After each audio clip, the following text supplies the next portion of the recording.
তোরা সব ভিডিও করে রাখি। আচ্ছা আপনার ভাই বলেন, আপনার গরুগুলি কেমন হয়েছে ভাই? একটু একটু বলেন তো মোল্লা ভাই, আপনি একটু বক্তব্য রাখেন আপনার গরু সম্বন্ধে। আলহামদুলিল্লাহ। ঠিক, কই থেকে আনছেন ভাই গরুগুলি? রংপুর। ও, রংপুর থেকে আনছেন? রংপুর সৈয়দপুর। সৈয়দপুর না? কোনটা কোনটা কিভাবে কত কি কিনছেন, কি আসে বিষয় একটু বলেন তো, একটু বুঝায়। কালোটা পড়েছে 1,35,000।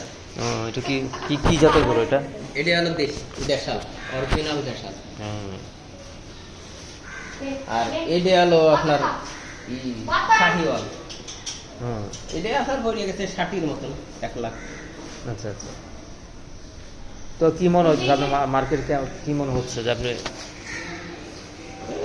মার্কেটে এখন দাম বেশি না কম?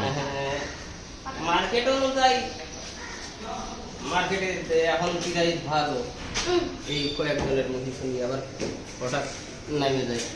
কি বাড়ার সম্ভাবনা আছে? আর বাড়ার সম্ভাবনা আপাতত সেটা মনে আছে না, বৃষ্টি যদি মানে তারিখ কমে যাবে। তাহলে কি এটা কি এই গরুটা কি পালছেন, পালা গরু এটা? হ্যাঁ, এটা পালা। এটা আপনার খামারের গরু? হ্যাঁ। আচ্ছা আচ্ছা, বাসায় পালা এমনি তো ফাঁকলামি করে না, যে সময় আমি ঝাড়ু